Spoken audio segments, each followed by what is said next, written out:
नमस्कार विद्यार्थी मित्रांनो, आज मामू या पाठातील आपण पाहत होतो की मामूचं पेहराचं वर्णन मागच्या दशेला सांगितलं.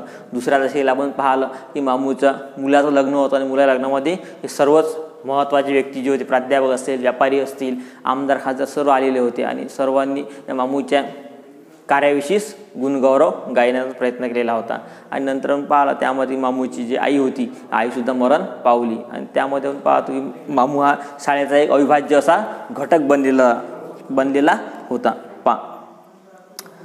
कशाला नग आताच घेतलाय आणि मग त्याला सांगितलं की बाबा चला मामू आपण चहा घ्यायला जाऊ. आणि चहा घेताना मामू ह्याचा असं नकार दिला की नाही, आताच घेतलेला आहे चहा. कुठं आहे आताच तुम्ही, कुठं आहे आता तुम्ही. मामू त्याचा चहा नाकारण्याचा प्रयत्न करतो आणि मामू त्याचा बिलकुल चहा नाकारण्याचाच प्रयत्न करतो. मनात जुन्या आठवणी रेंगाळणारा विद्यार्थी त्याचा हात खेचून त्याला आग्रहानं चहाला नेतो. आणि मनात जुन्या आठवणी असणारा विद्यार्थी असतो मामूला बिलकुल आग्रहानं खेचण्याचं काम करतो. मग चहा पिता पिता त्याच्या वेळच्या शिक्षकांच्या आठवणीने उजाळा मिळतो. MR सर भारी माणूस सांगतो की बा चहा पित असताना सांगतात विद्यार्थी बा ते सर होते ते कसे एकदम मग भारी व्यक्तिमत्व होतं, म्हणजे चांगले होते. केवढा आब होता, आब म्हणजे काय दरारा, केवढा त्या सरांचा, कोणाचा MR सरांचा दरारा होता त्या वक्ताला हायस्कूलचा. आणि त्या हायस्कूलचा त्यावेळेस सरांच्या वेळेस खूप दरारा होता, म्हणजेच धाक होता. मामू हरवलेल्या काळाला मुठीत पकडण्याचा प्रयत्न करतो आणि मामू जो हरवलेला गेलेला काळ असेल, भूतकाळ असेल, याला मग आपल्या मुठीत पकडण्याचा प्रयत्न करतो.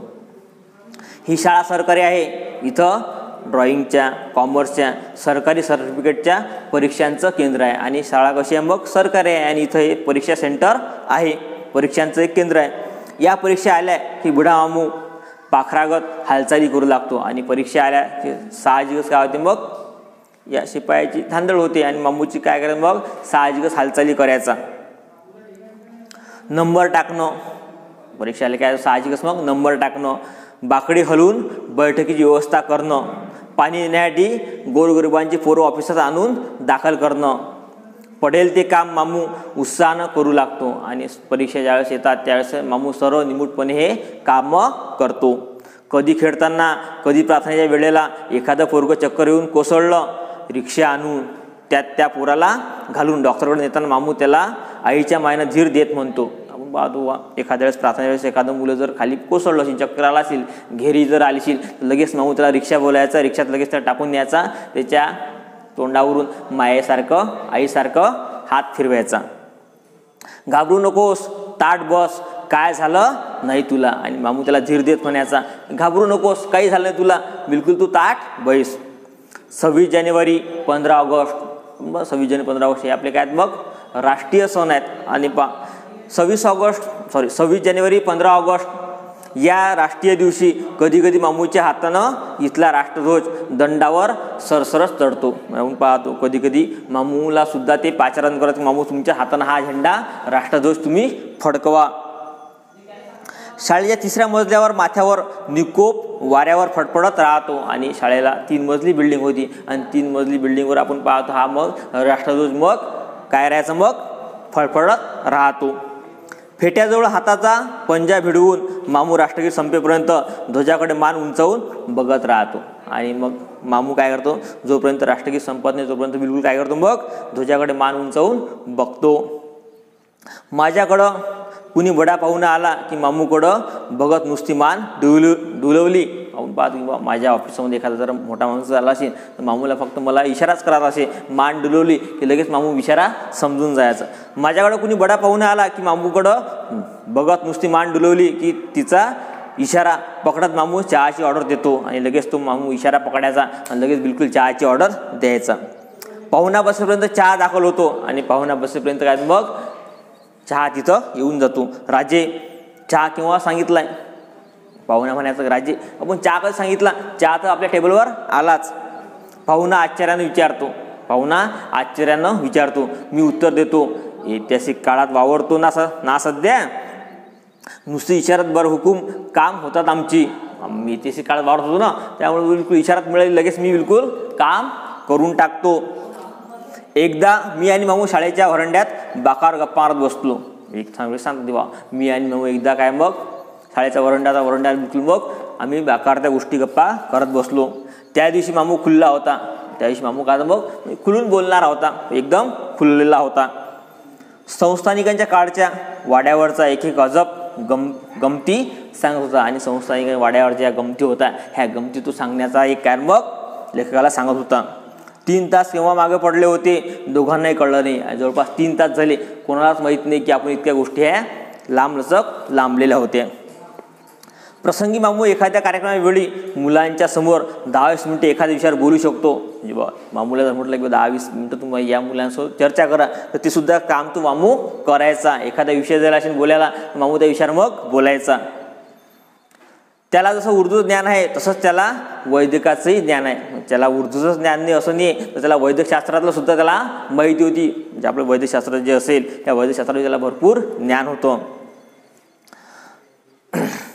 लहान सर नसलेल्या शिक्षकाला तो म्हणतो, म्हणजे लहान सर जर असेल समजा मामूपेक्षा वयानं सर शिक्षक लहान होते परंतु यांना सुद्धा तो सर म्हणायचा. काय पवार सर, काय ही तब्येत. पवार सर म्हणाला बा तुमची काय बरं कशी तब्येत केली तुम्ही. पैसा काय कोण उरार बांधून देणार जातात ना. आपण जनरली म्हणतो की बा काय इतकी मोठी धावपळ करायची, पैसा आपण सोबत बांधून देणार आहे का. मग नाही, आपण इथंच माती झालं मातीतच मिसळणार आहे ना. म्हणून पाहतो की बा पैसा काय उरार बांधून देणार जाताना जरा अंग धरीसारखं काहीतरी खावा. म्हणजे बा तुमचं अंग चांगलं भरलं पाहिजे याच्यावर तुम्ही काय करा मग चांगलं खावा प्यावा. मी सांगतो तुम्हाला साखरेच्या पाकात तूप घालून त्यात शेरभर साप धुतलेल्या खारका बिया काढून 15 दिवस मूर्तीला घाला. म्हणजे बा आपण पाहतो साखरेच्या पाकामध्ये बा ह्या खारका आहेत, त्या खारक्याच्या बिया काढून घ्यायच्या आणि ह्या बिलकुल त्या 15 दिवस मूर्ती अशा त्या मग 15 दिवस मूर्तून त्या घालायचे. रोज सकाळी अंशापोटी 2-2 खावा आणि त्यातल्या दररोज काय घ्यायचे मग 2-2 सकाळी अंशापोटी. म्हणजे सकाळीच पहाटेच्या वेळी अंशापोटी जेव्हा वेळेस आपण म्हणजे पोट साफ असेल त्यात आपण त्या अंशापोटी खाऊन घ्यायचे. महिनाभरात तुम्हाला कोणी ओळखणार नाही आणि महिनाभरात तुम्ही असा जर केलं समजा तुम्हाला कोणी ओळखणार नाही. कुणाच्या पायाला लागलं तर त्यावर कुठला पाला वाटून लावा याचा सल्ला द्यायला मामू विसरत नाही. आणि कुणाला जर काही जर लागलं असेल दुखावत झाली असेल पायाला जर लागलं असेल लगेच मामू त्याला सांगायचा कोणता पाला वापरायचा कोणतं औषध वापरायचा. लगेच बिलकुल तो तेच न सांगताच त्याला सांगायचा. कुणाचं पोट बिघडलं तर त्यावर कुठला काढा प्यावा याची सूचना द्यायला तो चुकत नाही. आणि कोणाचं जर पोट जर बिघडलं असेल तर त्याला कुठला काढा प्यायचा हे सुद्धा मामू सांगत असे. शाळेत एखादा कार्यक्रम निघाला की त्याची आणखी मामूच्या हातात येते. शाळेत एखादा कार्यक्रम निघाला की त्याची आखणी जी असेल हे मामूच्या हातात द्यायची. म्हणजे शाळेत एखादा कार्यक्रम निघाला की त्याची जी आखणी कशी करायची असेल हे सर्व मामूलाच विचारायचं. फ्लॉवर पार्टपासून टेबल क्लॉथपर्यंत सारी जुपी जोडून देऊन पुन्हा कार्यक्रमाच्या वेळी एखादा कोपरा धरून वक्ता काय काय बोलतो हे तो नीट ध्यानात देऊन ऐकतो. म्हणजे बा आपण पाहतो बा एखादा वक्ता जर बोलावला असेल तर तो काय बोलेल हे सर्व तो ध्यानात घेत असे आणि मग त्याच्यावर आपल्या स्वतःच्या प्रतिक्रिया देत असे. वक्ता काय काय बोलतो हे तो नीट ध्यानात देऊन ऐकतो. कार्यक्रम संपला की मामूला विचारावं कसा झाला कार्यक्रम झाल्यानंतर मग प्रतिक्रिया मामूची घ्यायची. मामू कसा आला कार्यक्रम. वक्त्यात काही खास नसेल तर नाराजी प्रकट करण्याची त्याची एक ढब आहे. म्हणजे त्याची एक वेगळी शैली होती. वक्त्यात जर चांगला जर नसेल तर त्याचं कसं मग सांगायचं त्याची वेगळी शैली होती. बोललं ते कसं मग चांगलं ते पण म्हणावी तशी रंगत नाही भरली. म्हणावी तशी बिलकुल मग रंगत भरली नाही. आणखीन वर्षानंतर मामू या शाळेतून आणखीन एका वर्षानंतर काय मग मामू या शाळेतून सेवानिवृत्त होणार. मामू या शाळेतून एका वर्षानंतर काय मग रिटायरमेंट होणार. रोजाना दिसणार आहे त्याचा अबोली रंगाचा फेटा आणि सफेद दाढी आता दिसणार नाही. आणि दररोज दिसणारी जी फेटा असेल सफेद दाढी असेल अबोली रंगाचा फेटा असेल हा आता दिसणार नाही. माणसाच्या आयुष्याला कुठं ना कुठं वळण असतंच. माणसाच्या आयुष्याला कुठं ना कुठं मग वळणं असतात. टाळतो म्हटल्याने ते टाळता येत नाहीत आणि टाळतो जर म्हटलं ते कदापि टाळता येणार नाहीत. सरकारी नियमच आहे रिटायरमेंट तुम्हाला घ्यावीच लागते. त्याप्रमाणे मामूला घरी जावं लागणार. पण मला मात्र वाटत राहतं की त्याच्या शेवटच्या क्षणापर्यंत त्याच्या हातानं इथल्या थोराट घंटेचे घनघन घन असे टोल पडत राहावे. आणि लक्षात मग मला असं वाटतं की की तो बिलकुल या शाळेतच राहावा आणि त्यानंच बिलकुल शाळेची घंटा द्यावी. त्या टोलांच्या तालावर चैतन्याचे अगणित कोवळे कंब नाचत राहावे आणि हे लहान लहान मुले असतील या घंटेवर बिलकुल हे नाचवण्याचं काम मामू करायचं. जोडल्या हाताने मिठल्या डोळ्यांनी कवळीच्या असंख्य अनगळ कंठातून प्रार्थनेचे धीरगंभीर बोल असेच उमटत राहावेत आणि दगडी खांबाला रेलून ते प्रार्थना बोल ऐकताना पार बुडा झालेला मामू असा कसल्या तरी विचारात कायमचा हरवलेला बघायला मिळाला. असा प्रकारचा आपण पाहतो मामू जो होता हा आपल्याला कसा मग हा त्या दगडी खांबाला रेलून उभा असणारा मामू हा आपल्याला मग असाच बघायला आवडेल असंच काय शिवाजी सावंत असे लेखक म्हणतात. आणि या पाठामध्ये मामूचं व्यक्तिचित्रण अशा प्रकारे शिवाजी सावंत यांनी रेखाटलेलं आहे. इथं हा पाठ संपलेला आहे.